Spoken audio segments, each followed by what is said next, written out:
यांची भेट झालेली आहे। दोघांमध्ये तब्बल 20 मिनिटं चर्चा झाल्याचं कळतंय।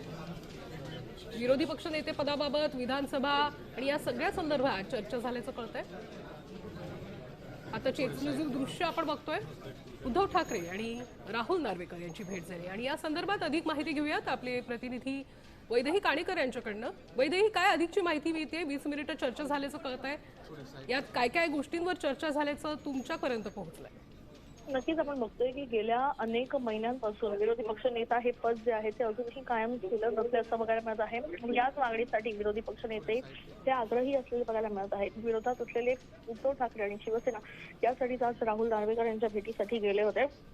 यावेळेस भास्कर जाधव, अनिल परब देखील त्या ठिकाणी उपस्थित होते आणि या एकूणच मागणीसाठी उद्धव ठाकरे स्वतः राहुल नार्वेकर यांच्याशी चर्चा त्यांनी केलेली आहे। 20 मिनिटं चर्चा झालेली आहे आणि 20 मिनिटांमध्ये काहीतरी तोडगा निघाला असल्याची माहिती सध्या सूत्रांकडून मिळते। नक्कीच ही भेट होणार याबद्दल काही माहिती मिळत होती का, किंवा त्या संदर्भात काय अधिकची माहिती आहे? बघा, ही भेट जी आहे ती भेटणं होणार होती या संदर्भात कल्पना जी आहे ती आधीच देण्यात आली होती, कारण राहुल नार्वेकर हे सभागृहात असतात। मात्र राहुल नार्वेकर यांची वेळ घेण्यात आली होती।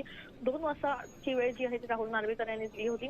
त्यानंतर उद्धव ठाकरे, आदित्य ठाकरे, अनिल परब, भास्कर जाधव इत्यादी मंडळी जी आहे त्या ठिकाणी गेलेली बघायला मिळाली होती।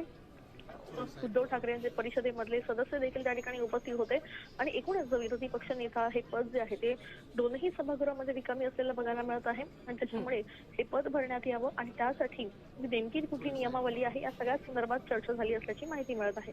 निश्चित धन्यवाद वैदेही, तुम्ही दिलेल्या या सविस्तर माहितीसाठी। तर आपण बघतोय उद्धव ठाकरे आणि राहुल नार्वेकरांमध्ये 20 मिनिटं चर्चा झालेली आहे, त्यांची भेट झालेली आहे।